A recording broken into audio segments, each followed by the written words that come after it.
Olá, eu espero que esteja tudo bem com você e com os seus. Neste vídeo, eu queria falar sobre alguns mitos, algumas convenções que foram criando, né, sobre alguns pontos da astrologia, que não são bem como a gente ouve por aí, e aí acaba, né, que todo mundo repete, aquilo vira, né, às vezes uma grande verdade. E aí tô aqui para derrubar alguns mitos, né. Bom, primeiro deles, né, campeão, assim, acho que não tem nada que a gente, ouça mais, né, ou repita mais por aí do que o famoso e temido inferno astral. Qual é a teoria desse conceito, né, de que um mês antes do nosso aniversário, desgraças acontecem, as coisas ficam mais difíceis e vira de fato um inferno, né. A minha primeira professora de astrologia, a pessoa que me trouxe, né, que me colocou, assim, no caminho, que me trouxe à luz, e que me ajudou aí a colocou umas rodinhas numa bicicleta, até a hora que ela tirou as rodinhas. Eu tô aqui elucubrando sobre a minha vida, e o meu início na astrologia, gente, desculpe. Mas enfim, a pessoa com quem eu comecei, né, minha maga, ela chamava de inverno astral, e eu acho esse termo lindo, lindo, belíssimo. Então o que que acontece, assim, não é bem isso, não é que é mentira, que isso nunca vai acontecer. E o problema é justamente esse, como às vezes acontece, aí você olha e fala assim: "Ah, tá vendo? Como é que não tem inferno astral? Olha aí, olha esse mês", né. Então você já vai se preparando, né, você já vai se preparando para o próximo, e aí quando chega assim, um mês antes do meu aniversário, começa a prestar atenção nas desgraças, naquilo que tá dando de errado, no que deu ruim, enfim, né. Na verdade, às vezes acontece e às vezes não acontece, depende muito. Eh, Depende do mapa, porque às vezes o inferno astral e esse termo, ele talvez lembre um pouco, remeta um pouco aos conceitos aí, aos simbolismos da casa 12, que é a casa anterior ao nosso ascendente, né, ao nosso nascimento ali. Então, só que também não significa que se você tem planetas na casa 12, o teu inferno astral vai ser difícil, porque na verdade a casa 12 ela tem mais a ver com o mês anterior àquele mês ali onde o sol tá do teu ascendente. Então, por exemplo, se você tem ascendente em Libra, talvez aí setembro, né, o período que o sol está em Virgem, seja um período um pouco mais desafiador para você, sabe. Então, isso não tem a ver necessariamente com o mês anterior ao nosso aniversário.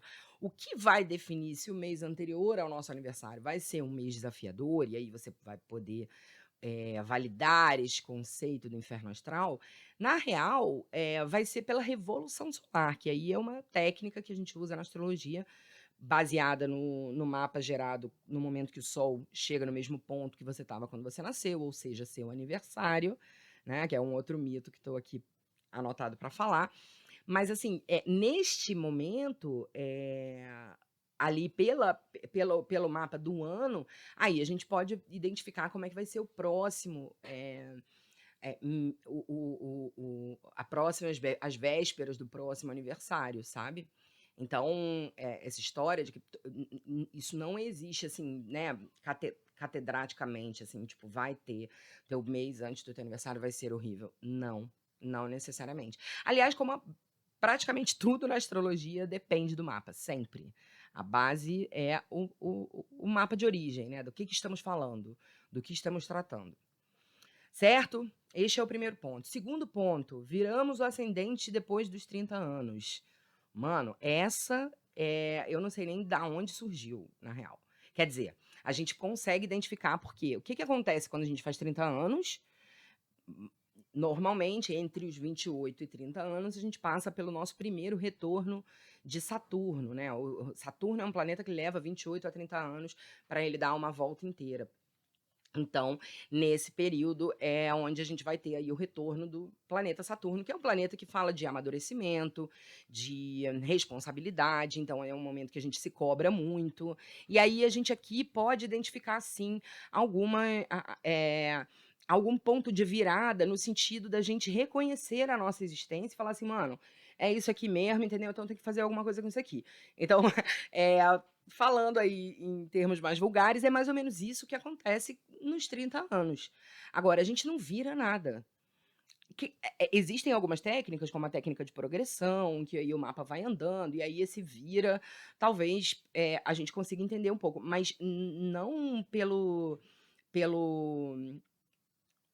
pelos 30 anos, definitivamente, categoricamente, para todas as pessoas. Não. O que acontece para todas as pessoas nesse período, aos 30 anos, é o retorno de Saturno. E aí, nesse momento de amadurecimento, de você perceber o que você fez com a sua vida nesse período, né? Se você tá, o que você está construindo para você. Então, é aquele momento que a gente se questiona muito mesmo, e talvez a gente absorva mais o nosso mapa, e aí não só o nosso ascendente, mas todo o nosso mapa, de uma maneira mais honesta e disponível, sabe? Vambora, né? Então, outro mito derrubado, certo? É um mito que talvez, assim, não, a gente não considera muito como um mito, né? Mas eu coloquei aqui como uma coisa que é legal a gente saber. O nosso aniversário ele não acontece todo dia, todo ano no mesmo dia. Então, por exemplo, né? Eu nasci no dia 12 de julho. E aí, a gente tem aí, né, juridicamente, publicamente, uma data de aniversário pelo nascimento e tal. Só que o Sol, e se a gente pensa que o aniversário é o momento que o Sol chega no mesmo ponto que ele estava quando a gente nasceu, o nosso calendário ele é solar, então ele fica meio ali. Só que a gente tem aí um ano bissexto, a gente acertou alguma coisa, porque o Sol ele leva 365 dias e meio para dar uma volta inteira. Então não é um ano ali certinho, né? Então, às vezes acontece do nosso aniversário celeste, né? Então, o momento que o Sol chega no mesmo ponto que ele estava quando a gente nasceu, às vezes acontece de ser na véspera, às vezes acontece de ser de fato no mesmo dia, e às vezes acontece de ser no dia seguinte. Então, assim, temos essas 3 opções aí. Então, aquele pessoal que não gosta de comemorar o aniversário antes e às vezes quer comemorar na véspera, às vezes você já até fez aniversário e não sabe. Certo? Mais um mito derrubado. Esse talvez você não soubesse. Falou assim, caraca. Por isso que eu gosto da astrologia. Outra questão também que é muito falada, assim, muita gente me pergunta isso é um clássico, é sobre as casas vazias no mapa natal. Né, a gente pega nosso mapa astral assim, olha, fala, caraca, né, eu tenho aqui um Sol na casa 1, eu tenho um Marte na casa 3, eu tenho Júpiter na casa 2, olha que beleza. Poxa, mas a casa 7, que é a casa do relacionamento, está vazia. Letícia, o que isso significa? Significa que eu não vou ter ninguém? Não, não significa nada, na verdade. Isso não significa absolutamente nada. É, uma casa vazia até significa um pouco, porque aonde a gente tem planeta, né? Planeta é a única coisa que tem no céu, né? Cometa, estrela e um monte de lixinho que a gente está colocando, né? Satélites. Mas o planeta ali dentro do mapa, né? É o que acontece, é o ator, é o grande produtor de eventos. Então, quando a gente não tem. O planeta, quando ele está dentro de uma casa, ele vai se manifestar ali com os assuntos daquela casa. Quando uma casa não tem planeta, ela não tem ali uma questão a tratar, né? A gente pode pensar até que é melhor quando a gente não tem planetas dentro de uma casa. Uma casa, normalmente, são assuntos que a gente lida com um pouco mais de tranquilidade. Por que eu tô falando um pouco? Porque, como tudo na astrologia envolve os planetinhas, aonde tiver o regente daquela casa, o planeta que rege aquela casa, é que vai trazer os assuntos. Então, a gente vai conectar os assuntos de uma casa com a outra. Então, por exemplo, se eu tenho Sagitário na casa 7, que é a casa do relacionamento, a casa do outro, a casa das parcerias, e eu não tenho nenhum planeta lá dentro, né? Eu vou ter que procurar onde está o regente de Sagitário, que é o planeta que rege esse signo, logo, ele tem uma influência, ele tem uma voz sobre os assuntos daquela casa, né? Então, os assuntos, né, os meus relacionamentos, eu tenho Sagitário na casa 7, vão ter uma cara de Júpiter, né? Então eu vou me atrair por pessoas jupiterianas, por pessoas grandiosas, por pessoas, às vezes, Dom Juans aí, conquistadores, aventureiros, aquelas pessoas que viajam, botam um mochilão nas costas. É isso que eu gosto, né? No outro, que eu admiro no outro, porque é aquilo que me falta. Lembrando que a casa 7 é a casa oposta à casa 1, que é a casa do eu, o meu ascendente. Então, essa sou eu. A casa 7 é a casa do outro, daquilo que eu não identifico em mim e que eu vou precisar encontrar a partir do outro. Então, se eu não tenho nada na casa 7, eu vou precisar ver onde está esse Júpiter, que é esse planeta que vai reger, então, o signo de Sagitário. Se eu tiver, enfim, dependendo do signo que tiver lá, todo signo tem um planeta regente, a gente vai procurar esse planeta e vai ver as questões que vão estar conectadas a essa, a essa casa. Certo? Então, casa vazia não é um problema. Pelo contrário, às vezes ela é até uma casa mais tranquila. Planetas retrógrados, ai, né, Mercúrio retrogradou a minha vida, a minha comunicação vai andar para trás junto com Mercúrio. Não, não é isso. Agora, é claro que um planeta retrógrado em trânsito, ele vai trazer para dentro do teu mapa, e aí aonde tiver o Mercúrio no teu mapa, onde tiver o signo por onde esse Mercúrio está andando em trânsito nesse momento, ele vai trazer uma revisão. Todo planeta retrógrado, ele está voltando para trás, então ele está vendo aquele assunto de novo. Ele já passou por ali e ele está voltando. Então, ele está vendo aquilo ali tudo de novo, né? E aí, esse olhar pode trazer até coisas positivas, né? Porque quando a gente revisa, a gente às vezes encontra algumas coisas, certo?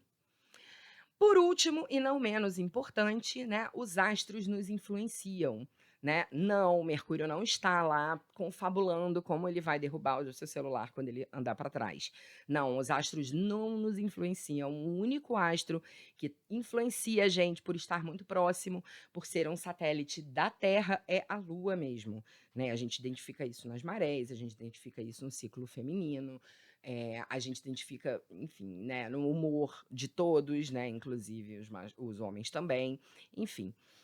A gente percebe essas flutuações aí das fases lunares na nossa vida, sem dúvida nenhuma. Agora, dizer que os astros estão lá nos influenciando, isso é, às vezes, a forma como a gente fala para entender, que nem o estereótipo, né? O estereótipo ele é importante didaticamente, para você entender a astrologia. Você precisa entender que Marte é resistência, guerra, disposição, luta, combate, ação.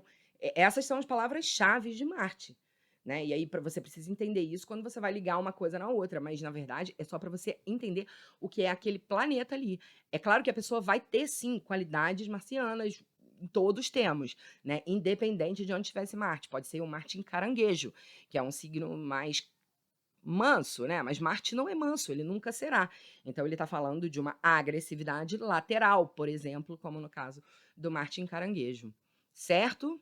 Acho que era isso que eu queria falar. Espero que você tenha gostado. Deixa seu like, comentário, aquelas coisas todas que você já sabe o que fazer. Muito obrigada e até o próximo vídeo.